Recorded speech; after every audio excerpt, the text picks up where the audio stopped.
What's the millennial question? Apparently, millennials as a generation, which is a group of people who were born approximately 1984 and after, are tough to manage. And they're accused of being entitled and narcissistic and self-interested, unfocused, lazy. But entitled is the big one. And because they confound leadership so much, what's happening is leaders are asking the millennials, what do you want? And millennials are saying, we want to work in a place with purpose, love that. We want to make an impact, you know, whatever that means. We want free food and beanbags. And so somebody articulates some sort of purpose, there's lots of free food and there's beanbags, and yet for some reason, they're still not happy. And that's because they're missing, there's a missing piece. What I've learned is that I can break it down into 4 pieces, right? There are four things, 4 characteristics. One is parenting, the other one is technology, the third is impatience, and the fourth is environment. The generation that we call the millennials, too many of them grew up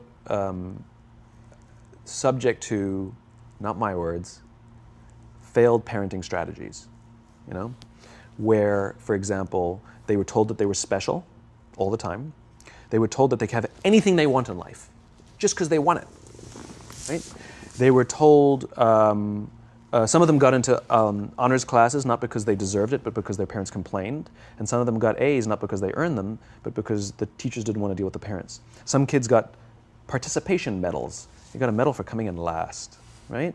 Which the science we know is pretty clear, which is it devalues the medal and the reward for those who actually work hard. And it actually makes the person who comes in last feel embarrassed because they know they didn't deserve it. So it actually makes them feel worse, right?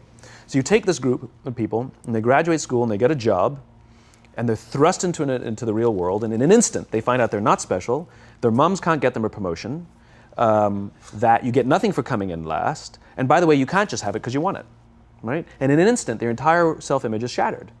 And so you have an entire generation that's growing up with lower self-esteem than previous generations.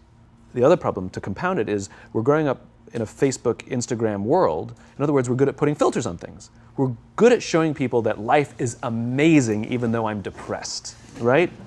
And so everybody sounds tough, and everybody sounds like they got it all figured out. And the reality is there's very little toughness, and most people don't have it figured out. And so when the more senior people say, well, what should we do? They sound like, this is what you got to do.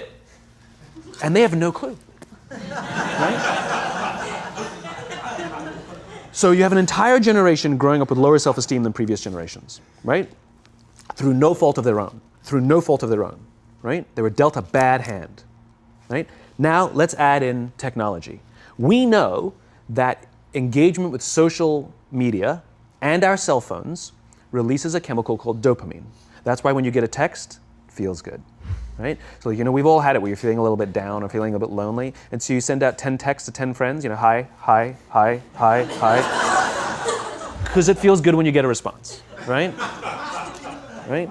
It's why we count the likes. It's why we go back 10 times to see if my Instagram is growing slower, did I do something wrong? Do they not like me anymore, right? The trauma for young kids to be unfriended, right? Because we know when you get it, you get a hit of dopamine, which feels good. It's why we like it. It's why we keep going back to it. Dopamine is the exact same chemical that makes us feel good when we smoke, when we drink, and when we gamble. In other words, it's highly, highly addictive. Right? We have age restrictions on smoking, gambling, and alcohol, and we have no age restrictions on social media and cell phones, which is the equivalent of opening up the liquor cabinet and saying to our teenagers, hey, by the way, this adolescence thing, if it gets you down. But that's basically what's happening. That's basically what's happening, right? That's basically what happened. You have an entire generation that has access to an addictive, numbing chemical called dopamine through social media and cell phones as they're going through the high stress of adolescence. Why is this important? Almost every alcoholic discovered alcohol when they were teenagers. When we're very, very young, the only approval we need is the approval of our parents. And as we go through adolescence, we make this transition where we now need the approval of our peers. Very frustrating for our parents, very important for us. It allows us to acculturate outside of our immediate families into the broader tribe, right? It's a highly, highly stressful and anxious period of our lives, and we're supposed to learn to rely on our friends. Some people, quite by accident, discover alcohol and numbing effects of dopamine to help them cope with the stresses and anxieties of adolescence. Unfortunately, that becomes hardwired in their brains, and for the rest of their lives, when they suffer significant stress, they will not turn to a person, they will turn to the bottle. Social stress, financial stress, career stress, that's pretty much the primary reasons why an alcoholic drinks, right? What's happening is because we're allowing unfettered access to these dopamine-producing devices and media, basically it's becoming hardwired, and what we're seeing is as they grow older, too many kids don't know how to form deep, meaningful relationships. Their words, not mine. They will admit that many of their friendships are superficial. They will admit that their friends, that they don't count on their friends, they don't rely on their friends, they have fun with their friends, but they also know that their friends will cancel on them if something better comes along. Deep, meaningful relationships are not there because they never practice the skill set, and worse, they don't have the coping mechanisms to deal with stress. So when significant stress starts to show up in their lives, they're not turning to a person, they're turning to a device, they're turning to social media, they're turning to these things which offer temporary relief. We know, the science is clear, we know that people who spend more time on Facebook suffer higher rates of depression than people who spend less time on Facebook, right?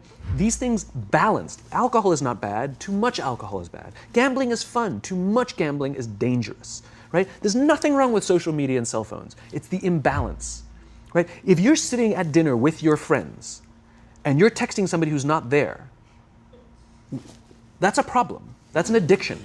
If you're sitting in a meeting with people you're supposed to be listening to and speaking, and you put your phone on the table, face up or face down, I don't care, that sends a subconscious message to the room that you're just not that important to me right now, right? That's what happens. And the fact that you cannot put it away is because you are addicted, right? If you wake up and you check your phone before you say good morning to your girlfriend, boyfriend, or spouse, you have an addiction. And like all addiction, in time, it'll destroy relationships, it'll cost time, and it'll cost money, and it'll make your life worse, right? So you have a generation growing up with lower self-esteem that doesn't have the coping mechanisms to deal with stress, right? Now you add in the sense of impatience, right? They've grown up in a world of instant gratification. You want to buy something, you go on Amazon, it arrives the next day. You want to watch a movie? Log on and watch a movie. You don't check movie times. You want to watch a TV show? Binge. You don't even have to wait week to week to week, right? I know people who skip seasons just so they can binge at the end of the season, right? Instant gratification. You want to go on a date? You don't even have to learn how to be like, hey. You don't even have to learn and practice that skill. You don't have to be the uncomfortable one who says yes when you mean no and says no when you mean no, but yes when you... You don't have to swipe right. Bang, I'm a stud. Right? You don't have to learn the social coping mechanisms, right? Everything you want, you can have instantaneously. Everything you want, instant gratification. Except job satisfaction and strength of relationships, there ain't no app for that. They are slow, meandering, uncomfortable, messy processes. And so I keep meeting these wonderful, fantastic, idealistic, hardworking, smart kids. They've just graduated school. They're in their entry-level job. And I sit down with them and I go, how's it going? They go, I think I'm going to quit. I'm like, why?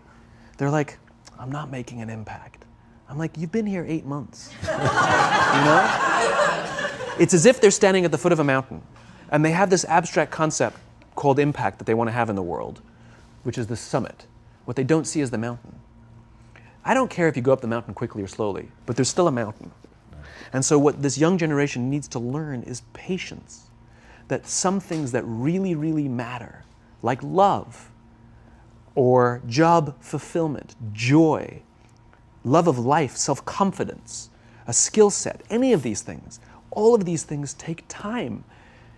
Sometimes you can expedite pieces of it, but the overall journey is arduous and long and difficult.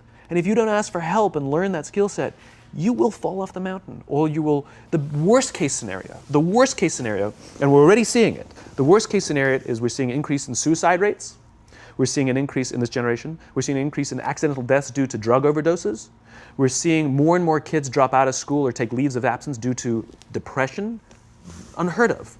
These are all, this is really bad.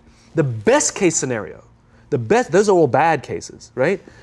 The best case scenario is you'll have an entire population growing up and going through life and just never really finding joy.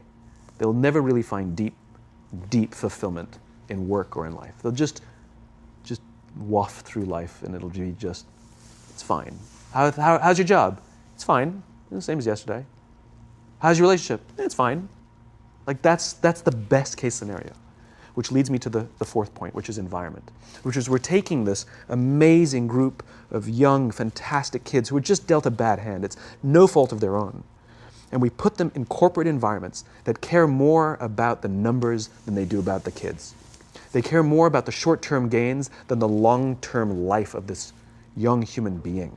We care more about the year than the lifetime, right? And so we are putting them in corporate environments that aren't helping them build their confidence, that aren't helping them learn the skills of cooperation, that aren't helping them overcome the challenges of a digital world and finding more balance, that isn't helping them overcome the need to have instant gratification and teach them the joys and impact and the fulfillment you get from working hard on something for a long time that cannot be done in a month or even in a year. And so we're thrusting to them in corporate environments, and the worst part about it is they think it's them. They blame themselves. They think it's them who can't deal. And so it makes it all worse. It's not. I'm here to tell them it's not them. It's the corporations. It's the corporate environments. It's the total lack of good leadership in our world today that is making them feel the way they do. They were dealt a bad hand, and I hate to say it, but it's the company's responsibility. Sucks to be you, like we have no choice, right? This is what we got, and I wish that society and their parents did a better job. They didn't. So we're getting them in our companies, and we now have to pick up the slack. We have to work extra hard to figure out the ways that we build their confidence. We have to work extra hard to find ways to teach them the social skills that they're missing out on. There should be no cell phones in conference rooms. None. Zero. And I don't mean the kind of like sitting outside waiting to text. I mean like when you're sitting and waiting for a meeting to start, this is what we all do. We all sit here and wait for the meeting to start. Meeting starting? Okay. And we start the meeting. No, that's not how relationships are formed. Remember we talked about it's the little things? Relationships are formed this way. We're waiting for a meeting to start and we go, how's your dad? I heard he was in the hospital. Oh, he's really good. Thanks for asking. He's actually at home now. Oh, I'm really glad. It was really amazing.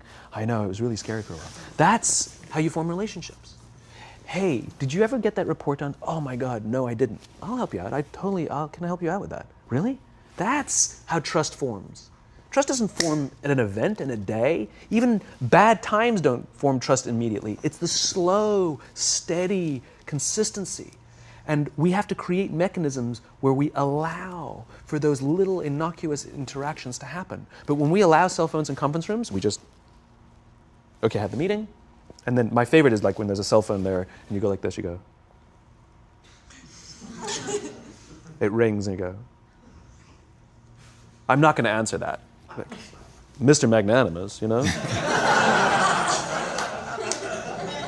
When you're out for dinner with your friends, like, I do this with my friends. When we're going out for dinner and we're leaving together, we'll leave our cell phones at home. Who are we calling? Maybe one of us will bring a phone in case we need to call an Uber or take a picture of our meal. That goes without saying, come on. I'm an idealist, but I'm not insane. You know? At a heathen. I mean, it looked really good. We'll take one phone. And so it's like an alcoholic. The reason you take the alcohol out of the house is because we cannot trust our willpower. We're just not strong enough. But when you remove the temptation, it actually makes it a lot easier. And so when you just say, don't check your phone, people literally will go like this. And somebody will go to the bathroom, and what's the first thing we do? Grab the phone. Because I wouldn't want to look around the restaurant for a minute and a half, you know? But if you don't have the phone, you just kind of enjoy the world. And that's where ideas happen. The constant engagement is not where you have innovation and ideas. Ideas happen when our minds wander and we go, and you see something, I bet they could do that. That's called innovation, right? But we're taking away all those little moments, right? You should not, and none of us should charge our phones by our beds. We should be charging our phones in the living rooms, right? Remove the temptation. You wake up in the middle of the night because you can't sleep, you won't check your phone, which makes it worse. But if it's in the living room, it's relaxed, it's fine. But it's my alarm clock. buy an alarm clock. They cost $8, right? I'll buy you an alarm.